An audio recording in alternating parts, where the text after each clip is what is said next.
Assalamualaikum warahmatullahi wabarakatuh. Alhamdulillahi wahdah, sodaqo wa'dah, wa nasoro abdah, wa a'azza jundah, wa hazamal ahzaba wahdah. Amma ba'd. Ma'asyiral muslimin rahimani wa rahimakumullah. Dalam kajian kita yang lalu, saya sudah menyinggung tentang paham liar yang berkaitan dengan warisan, yaitu menyamakan bagian anak perempuan dengan anak laki-laki. Menyamakan bagian antara anak laki-laki dan anak perempuan itu adalah paham liar, karena termasuk al-maslahah al-mulghah. Al-maslahah itu adalah mengambil manfaat dan menolak mudarat. Tapi al-maslahah itu dalam kajian usul fikih ada 3 bentuknya. Ya. Bentuk yang pertama, al-maslahah al-mu'tabarah. Bentuk yang kedua, al-maslahah al-mulghah. Dan bentuk yang ketiga adalah al-maslahah al-mursalah. Al-maslahah al-mu'tabarah adalah bentuk al-maslahah atau bentuk kemaslahatan yang langsung disebutkan oleh nas. Boleh jadi langsung disebutkan oleh Al-Quran, boleh jadi disebutkan oleh As-Sunnah. Jadi bukan pikiran manusia lagi, bukan pendapat manusia, bukan pendapat pakar, kan begitu. Tetapi maslahat itu langsung yang menyebutkan adalah Allah atau Rasulnya. Kalau Allah sudah menyebutkan maslahahnya, kalau Rasulullah sudah menyebutkan maslahahnya, pasti maslahat. Kita nggak ragu lagi kalau itu maslahat. Kenapa kita nggak ragu? Karena yang menyebutkannya langsung Allah dan Rasulnya. Beda ya, kalau yang menyebutkan maslahahnya itu manusia, walaupun manusia yang jenius, ya, karena manusia yang jenius itu tidak berdasarkan wahyu.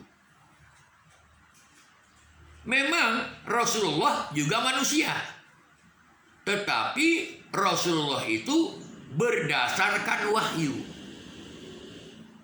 Wa ma yantiqu 'anil hawa in huwa illa wahyu yuha. Nabi Muhammad sallallahu alaihi wasallam tidak berbicara menurut kemauan hawa nafsunya. Akan tetapi beliau berbicara berdasarkan wahyu yang telah diwahyukan oleh Allah kepadanya. Jelas ya? Jadi Rasulullah tidak bicara sembarangan. Walaupun Rasulullah manusia, tetapi pembicaraannya tidak sembarangan. Kalau beliau berbicara berdasarkan wahyu, bukan berdasarkan hawa nafsu. Wa ma yantiqu anil hawa in huwa illa wahyu yuha. Jadi kembali ya, kalau al-maslahah al-mu'tabaroh ini, ya kita tinggal mengamini. Kita tinggal sami'na wa atokna. Kita nggak ragu lagi kalau itu maslahah. Wajib kita terima. Kembali ya. Maslahah muktabaroh itu adalah kemaslahatan yang langsung ditunjuki oleh nas, ditunjuki oleh Al-Quran dan Sunnah. Al-Quran atau As-Sunnah langsung menyebutkan kemaslahatannya. Sehingga seperti saya katakan tadi, kita nggak perlu meragukan. Karena kalau kita meragukan Al-Quran, kalau kita meragukan As-Sunnah, ini bahaya. Karena ini adalah sebuah kekufuran. Walaupun sudah berikrar Ashhadu an la ilaha illallah wa ashhadu anna Muhammadar Rasulullah, tetapi ternyata dia masih ragu terhadap Al-Quran, masih ragu terhadap As-Sunnah, maka batallah ikrar dua kalimat syahadatnya. Kalau sudah batal ikrar dua kalimat syahadatnya, berarti sudah keluar dari Islam. Nah, oleh karenanya yang penting bagi kita apa contohnya? Contoh dari al-maslahah al-mu'tabaroh itu apa? Tadi kita sudah sepakat bahwa al-maslahah al-mu'tabaroh ini wajib kita terima. Contohnya apa? Contohnya seperti hukum kisos. Ya, seperti hukum tuntut balas. Pembunuh harus dihukum bunuh. Kutiba alaikumul kisosu fil qatla. Kan begitu. Al-hurru bil hurri wal unsa bil unsa dan seterusnya. Jadi pembunuh harus dibunuh. Kecuali kalau dimaafkan oleh keluarga terbunuh. Itu lainnya. Walaupun dimaafkan, tapi ada ketentuan hukumnya. Harus membayar diat.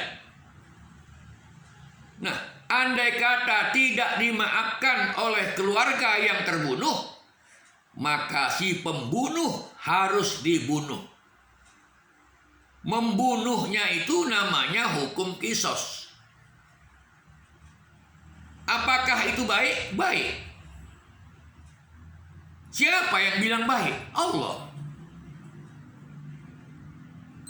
Di ayat yang berkaitan dengan kisos, Allah mengatakan, ini poin penting ya, walakum fil qisosi hayatun ya ulil albab. Bagi kalian hukum tuntut balas itu bagi kalian hukum kisos itu adalah satu kebaikan. Maaf ya, adalah satu kehidupan.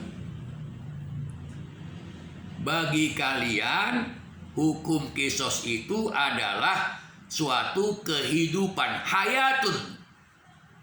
Walakum fil qisosi hayatun. Kehidupan. Memang dia mati karena dikisos. Yang hidup apanya? Masyarakatnya hidup. Kenapa hidup? Karena orang tidak akan menghilangkan nyawa orang lain sembarangan. Takut ya. Karena kalau membunuh, resikonya dibunuh. Kan beda ya. Kalau pembunuh, ya hanya dipenjarakan. Kan begitu. Mungkin keluar dari penjara, ya boleh saja dia menjadi baik, tapi kadang-kadang malah tidak. Dan di sini jelas tidak adil.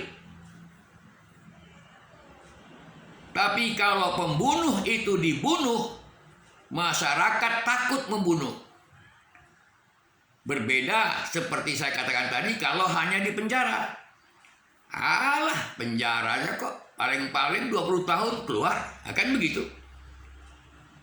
Tapi kalau pembunuh dia dibunuh, wah, ini resikonya sangat besar bagi si pembunuh itu. Maka mudah-mudahan bisa menghilangkan kejahatan di tengah-tengah masyarakat. Hilangnya kejahatan itu yang timbul adalah kemaslahatan. Sedangkan di negara Islam yang berlaku hukum kisos pun toh masih ada pembunuhan. Apalagi di negara yang tidak berlaku hukum kisos. Demikian, mudah-mudahan bermanfaat. Wassallallahu ala Muhammadin wa ala alihi wa ashabihi ajmain. Wa akhiru da'wana anil hamdulillahi rabbil alamin. Wassalamualaikum warahmatullahi wabarakatuh.